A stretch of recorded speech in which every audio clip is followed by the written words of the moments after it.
बिस्मिल्लाहिर्रहमानिर्रहीम। अस्सलाम वालेकुम स्टूडेंट्स, उम्मीद है आप सब लोग खैरियत से होंगे।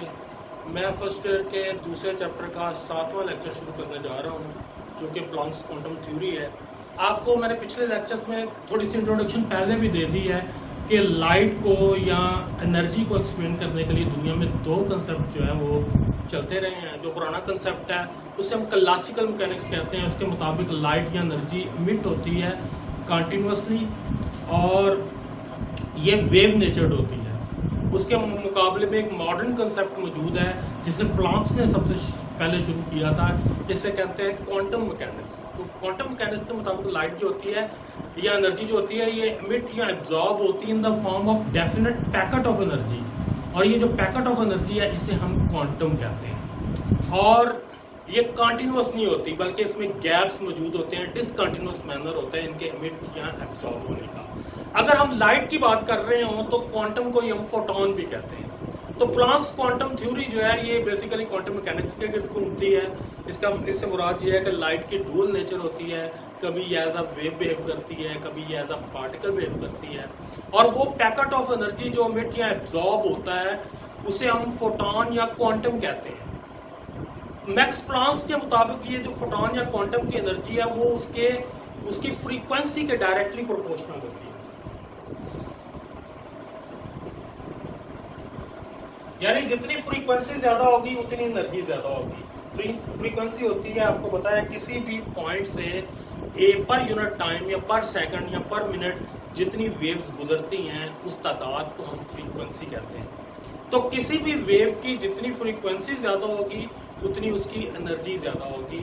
अब आप इस प्रोपोर्शनल के निशान को इक्वल के निशान में बदलते हैं तो आपको एक कांस्टेंट लगाना पड़ेगा जिसे हम प्लांक्स कांस्टेंट कहते हैं, और इसकी वैल्यू भी आप ऑलरेडी पढ़ चुके हैं, 6.625 × 10⁻⁻34 जूल सेकंड। अब ये जो फ्रीक्वेंसी है ये वेवलेंथ के इनवर्सली प्रोपोर्शनल होती है। देखें,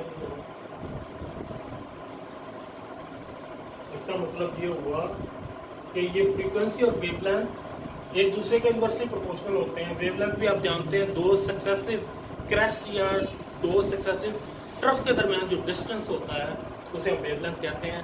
अगर किसी वेव का वेवलेंथ ज्यादा हो तो उसकी एनर्जी कम होती है। ये दोनों एक दूसरे के इनवर्सली प्रोपोर्शनल है। और ये जो c है ये कांस्टेंट है स्पीड ऑफ लाइट। इसकी वैल्यू भी आप जानते हैं, 3 × 10⁸ मीटर पर सेकंड इसकी जो है ना वो वैल्यू होती है। तो आप इसकी जगह पर इसकी वैल्यू लगा दें तो आपकी जो इक्वेशन बनेगी E = hc/λ। अब ये जो वेवलेंथ है ये वेव नंबर के इनवर्स होता है। वेव नंबर होता है किसी यूनिट डिस्टेंस में या यूनिट रीजन में कितनी वेव्स आती हैं, मतलब 1 मीटर रीजन में कितनी वेव्स आती हैं, तो इसे कहते हैं वेव नंबर। ये फ्रीक्वेंसी के तो डायरेक्टली प्रोपोर्शनल होता है और इसके यानी वेवलेंथ के ये इनवर्सली प्रोपोर्शनल होता है।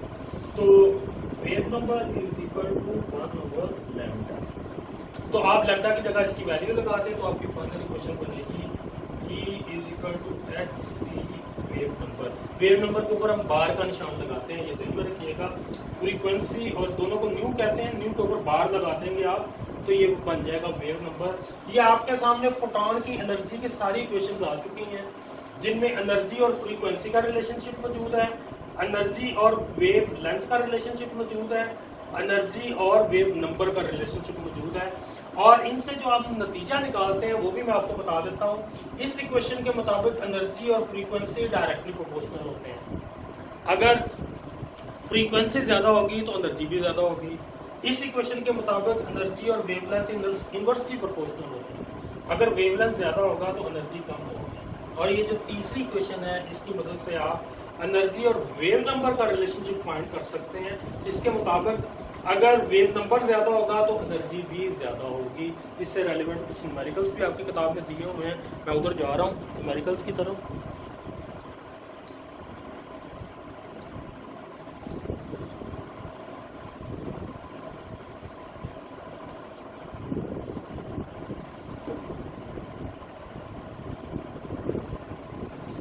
देखें जी, अगर आप कल न्यूमेरिकल देखें, एग्जांपल 7 है। इसका ए पार्ट है, a photon of light with energy 10 to the power minus 19 is emitted by a source of light. Convert this light into wavelength, frequency, wave number of photon in terms of meter, hertz and per meter. ये जितनी equations यहाँ पर use होनी है ये सारी अभी जो मैंने मिटाई है वही हमने यूज करनी है। तो देखें जी जरा, एनर्जी फोटोन की दी गई है 10 to the power minus 19 joule. इसे आपने फ्रीक्वेंसी में कन्वर्ट करना है, वेव लेंथ में कन्वर्ट करना है और वेव नंबर में कन्वर्ट करना है। पहले क्वेश्चन देखेंगे, E is equal to x nu, और अगर फ्रीक्वेंसी को एक साइड पे ले जाएं तो E ओवर एच आएगा। E की वैल्यू ये दी हुई है 10 to the power minus 19 divided by 6.625 into 10 to the power minus 34, और इसका जो आंसर आपके सामने आएगा वो है 1.51 into 10 to the power 14 पर सेकेंड। ये जी फ्रीक्वेंसी आपके सामने निकल आई है। अब इसी से हम जो है वो निकाल देते हैं वेवलेंथ। वेवलेंथ की इक्वेशन भी आपने पढ़ी हुई है, C ओवर फ्रीक्वेंसी। C की वैल्यू होती 3 into 10 to the power 8 divided by ये फ्रीक्वेंसी हमने अभी निकाल ली है 1.51 into 10 to the power 14, और आपका जो आंसर आएगा यह है जी 1.98 into 10 to the power minus 6 metre. ये वेवलेंथ हमने निकाल लिया है। अब आपने वेव नंबर निकालना है। वेव नंबर का रिलेशनशिप जो है वो आप इससे देख चुके हैं पहले भी।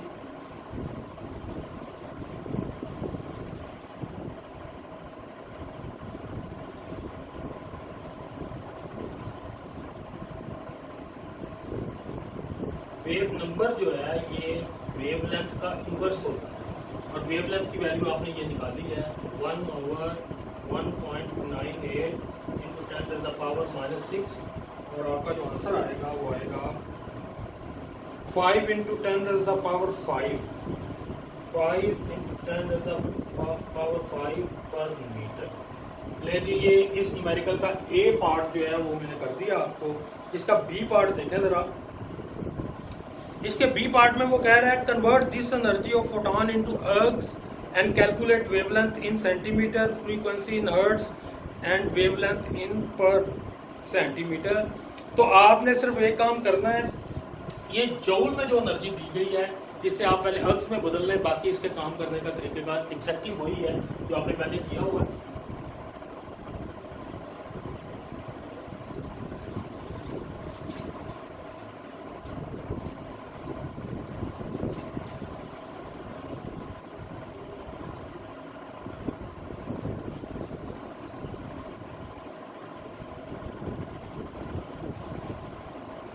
देखें जी, एक जूल जो होता है वो 10 to the power 7 अर्ग्स के बराबर होता है। तो ये जो एनर्जी दी गई है यहाँ पर, इसे अर्ग्स में कन्वर्ट कर लें और आपका जो आंसर आएगा वो आएगा 10 to the power minus 12। जी मैंने इसे अर्ग्स में बदल दिया है। बाकी इसके काम करने का तरीकेकार वही है जो भी मैंने पहले किया थोड़ी देर पहले आपके सामने। इस इक्वेशन की मदद से आप एनर्जी को फ्रीक्वेंसी में बदलेंगे, इस इक्वेशन की मदद से आप फ्रीक्वेंसी को वेवलेंथ में बदलेंगे, और इस इक्वेशन से आप वेवलेंथ को वेव नंबर में बदलेंगे। आपने सिर्फ इनके अंदर वैल्यूज लगानी है। लगाएं जनाब जरा इसके अंदर। ये h है 6.625 into 10 to the power minus 34 multiply 10 to the power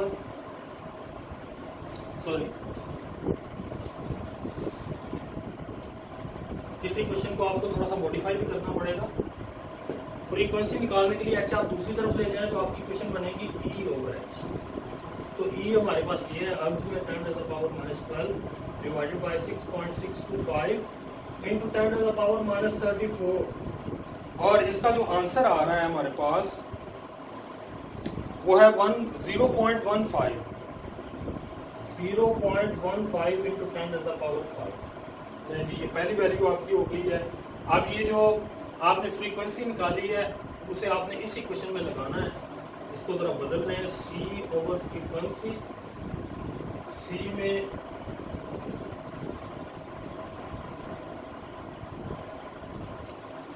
तो 3 × 10⁻10 करेंगे आप, क्योंकि पहले ये थी मीटर पर सेकंड, अब ये है सेंटीमीटर पर सेकंड, तो थोड़ा सा यूनिट बदलेंगे आप और नीचे आप यही वैल्यू लगाएंगे 0.15 × 10⁻5 और आपको जो आंसर मिलेगा वो होगा 1.98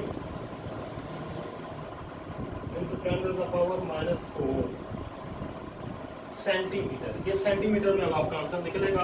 और तीसरी इक्वेशन इसी का रिवर्स है, बस आपने 1/1.98 यही वैल्यू लगानी है यहाँ पर और आपको जो आंसर मिलेगा वो होगा 5 × 10⁻5।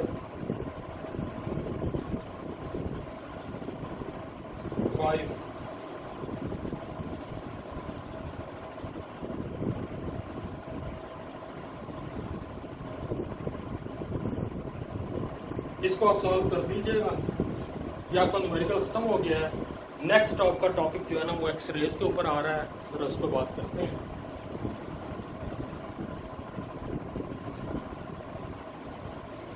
एक्सरेज को एक्सीडेंटली डिस्कवर किया था एक साइंटिस्ट था रोइंटगन, उसने डिस्कवर किया था। उसने देखा था कि अगर हम किसी भी हाई एटॉमिक नंबर या हैवी मेटल के ऊपर कैथोड रेज को या इलेक्ट्रॉन को फायर करते हैं तो उससे बड़ी पेनिट्रेटिंग किस्म की रेडिएशन पैदा होती हैं, जिनको एक्स रेज का नाम दिया जाता है। ये रेडिएशन कैसे पैदा होती है, थोड़ा सा मैं आपको तस्वीर बना के समझा देता हूँ। देखें जरा, ये न्यूक्लियस है, ये इसके इर्द गिर्द ऑर्बिट्स हैं। किसी भी एटम के जो इलेक्ट्रॉन होते हैं वो आपको पता है इसके ऑर्बिट्स के अंदर पाए जाते हैं। अगर इस एटम के ऊपर आप इलेक्ट्रॉन फायर करें और किसी तरीके से आप इनर मोस्ट इलेक्ट्रॉन जो है वो उसे नाकआउट कर दें, बाहर निकाल दें, तो यहाँ पर एक खाली जगह या वैकेंसी पैदा हो रही है। इस वैकेंसी को फिल करने के लिए जो हैवियर ऑर्बिट है उससे इलेक्ट्रॉन जंप लगाकर जाएगा यहाँ पर, और जब इलेक्ट्रॉन बड़े ऑर्बिट से या ज्यादा एनर्जी वाले ऑर्बिट से कम एनर्जी वाले ऑर्बिट की तरफ जाता है तो वो रेडिएशन खारिज करता है। इस वैकेंसी को फिल करने के लिए यहाँ से जंपिंग होगी, फिर रेडिएशन निकलेंगी। इस वैकेंसी को फिल करने के लिए यहाँ से जंपिंग होगी, फिर रेडिएशन निकलेंगी। ऐसे सीरीज ऑफ जो जंपिंग होती है, इसके नतीजे में ये जो रेडिएशन निकल रही है ये बड़ी स्ट्रॉन्ग रेडिएशन होती हैं, जिन्हें कहा जाता है एक्स रेज। ये तो मैंने एक्स रेज की डिस्कवर कैसे हुई थी या इनको बनाया कैसे जाता है इस पर मैंने थोड़ी सी बात की है। असल जो टॉपिक है आपका वो है एक्स रेज को मोज़ले ने यूज किया था ये साबित करने के लिए कि एलिमेंट्स की जो फिजिकल एंड केमिकल प्रॉपर्टीज होती हैं वो एटॉमिक मास पे नहीं बल्कि एटॉमिक नंबर पे डिपेंड करती हैं। मोज़ले ने क्या किया, उसने डिफरेंट मेटल्स ली, उनको एज ए टारगेट मटेरियल लिया और उनके ऊपर इलेक्ट्रॉन फायर किए। इसकी वजह से उसने एक्स रेज पैदा की। उसने देखा कि जैसे जैसे एटम हैवियर होता जाता है, यानी उसका जो एटॉमिक नंबर है वो बढ़ता जाता है, तो जो एक्स रेज पैदा होती हैं वो ज्यादा पावरफुल होती हैं। उसकी रीजन ये होती है कि जब किसी न्यूक्लियस के ऊपर पॉजिटिव चार्ज बहुत ज्यादा होगा तो उसके इनर मोस्ट इलेक्ट्रॉन को निकालना इतना आसान नहीं होगा। अगर आप निकाल लेते हैं तो उससे बड़ी तेजी से जंपिंग होगी न्यूक्लियस की तरफ, उसकी वजह से बड़ी स्ट्रॉन्ग किस्म की रेडिएशन पैदा होंगी जिन्हें एक्स रेज कहा जाता है। बेसिकली मोज़ले ने यह प्रूव किया है कि एलिमेंट्स की जो प्रॉपर्टीज होती हैं वो एटॉमिक नंबर पे डिपेंड करती हैं, मैस नंबर पे डिपेंड नहीं करते। तो इससे जो सबसे इंपॉर्टेंट काम हुआ है वो ये हुआ कि पुराना पीरियोडिक लॉ जो है ना वो चला आ रहा था, जो मेंडेलीव ने पेश किया था। मेंडेलीव के पीरियोडिक लॉ के मुताबिक एलिमेंट्स की physical and chemical properties mass number पे या एटॉमिक मैस पे डिपेंड करती हैं, और इस वजह से उसने एक पीरियोडिक टेबल भी डेवलप किया था, लेकिन उस पीरियोडिक टेबल पर बहुत से ऑब्जेक्शंस मौजूद थे।